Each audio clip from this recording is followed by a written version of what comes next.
小孙，为什么广东话什么都离不开屎啊？问得好，因为粤语博大精深。我同学整天说洗发汗作业没有写完，这是因为作业没有写完，所以屁股长疤了吗？哼，我给你讲个故事。我乡下隔壁村有个修鞋的张大爷，修了一辈子鞋，活到96岁。他走的那天晚上，我夢見他啦，他拉着我的手說：他說了什麼？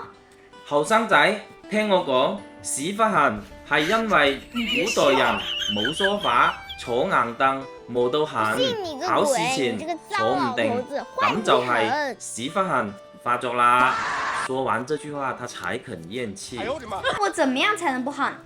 考完就唔痕咯，但你媽打你的時候會更加痕。